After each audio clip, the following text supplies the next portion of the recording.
OK，大家好。今日就繼續翻我哋嘅 trade recap 嘅 series 啊。咁前幾日上個禮拜啦，應該係話就失控爆晒啲倉，咁就冷靜下自己，跟住再重新出發。係啦，因為上個禮拜係諗住嗰陣時，即係新一年諗住試下新嘢，跟住就去咗玩 Asia 同埋 London Session，跟住但係又唔熟，根本就所以就好快就會爆晒啲嘢咯。咁而家就轉翻，淨係玩 New York，就唔玩 Asia，唔玩 London，睇下會唔會好翻少少。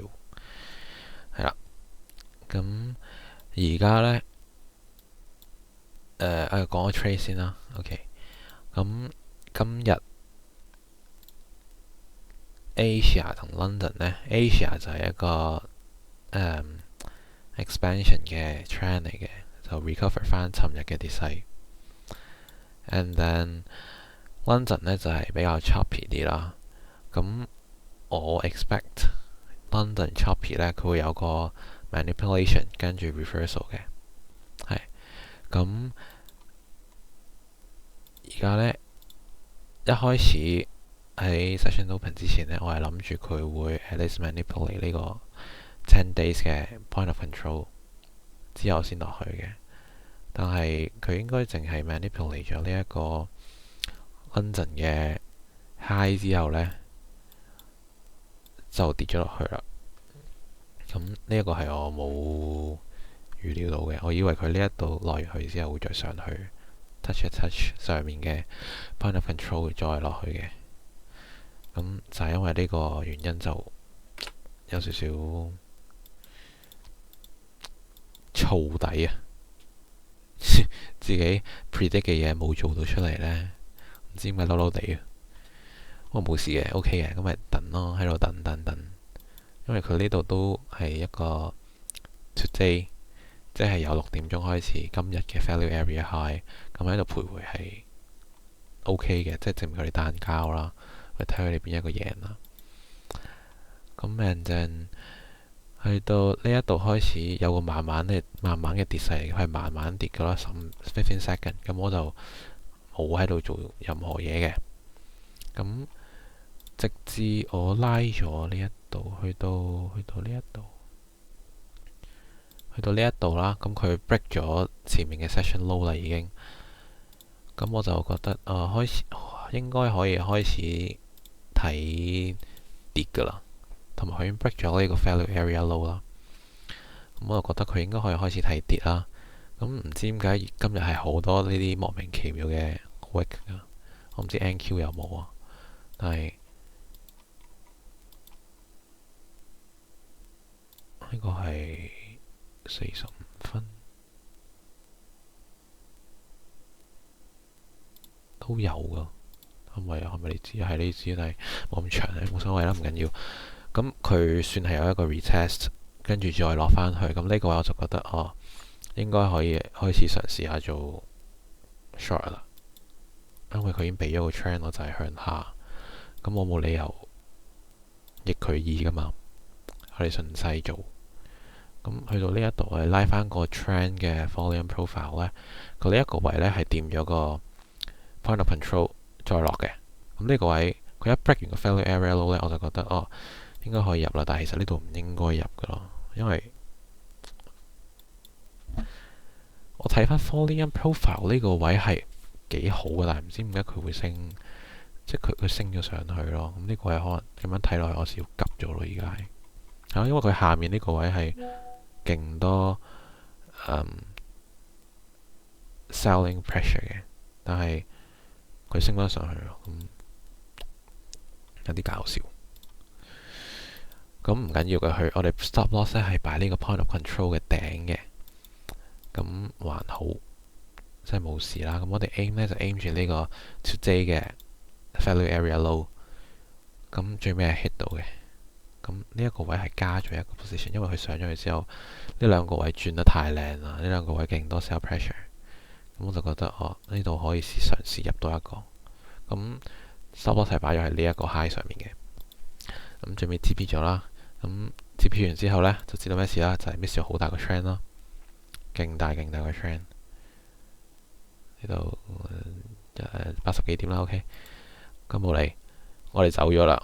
因為我以為今日咁慢嘅市，我以為佢會唔知點樣呢度就會上返去，就慢慢落。咁我唔想留咁耐，咁走咗。咁 OK，咁我哋繼續睇啦。咁喺呢一個位呢，喺度來呢個位呢，佢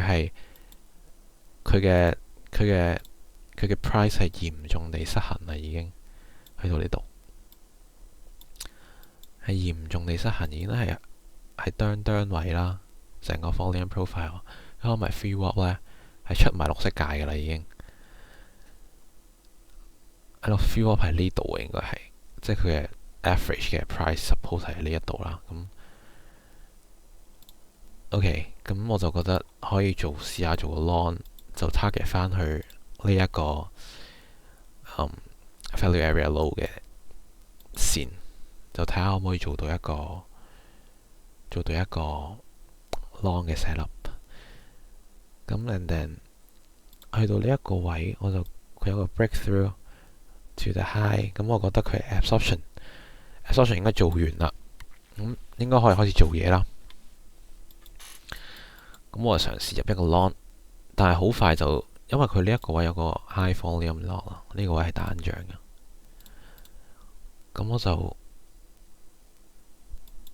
即係一入到呢個位呢，我就即刻 break even 咗，就唔去 risk 咁多，因為呢個 long 係你反方向做緊，佢個 trend 就係跌緊，即係呢啲 set up 呢就要做得勁小心咯，所以我會勁快入去 break even，我就唔 risk 嘅。咁去到呢個位，佢又 consolidate 啦。咁我就好似有機會喎。咁我就喺應該都係 session 咁樣拉嘅。我拉翻呢一張，呢個係 trend 嘅，我哋拉到喺呢度。咁佢喺呢度已經變咗 point of control of the day 嚟㗎。咁然後佢有一個 breakthrough， 跟住 volume profile 呢，又見到 selling 係比較 aggressive 嘅 ，cumulative delta 都係 selling pressure 係比較大嘅。咁我又幾中意呢一個位，咁 point of control 落，咁見到佢近地呢條線680嘅7毫半呢係 previous day low 嘅。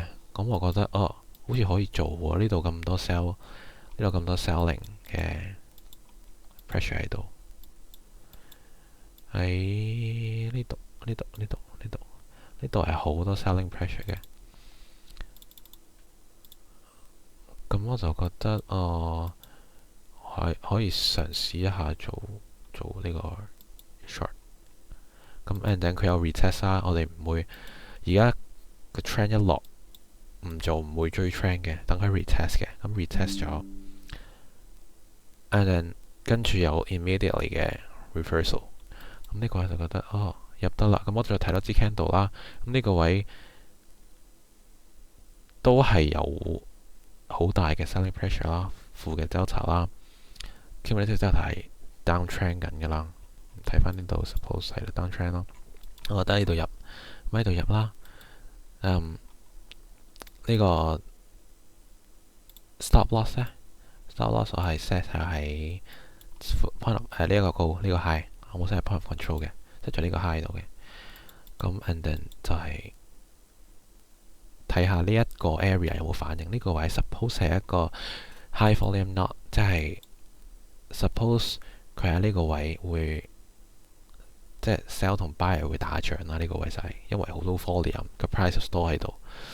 咁即係話佢哋會係有一打仗 accept 呢個 price range， 佢哋先會不停喺度打。咁我就等，即係唔諗住入多個啦，因為佢都喺個底度啦，你再入多個 risk 你做乜？佢有可能輸完個底又上翻去噶嘛。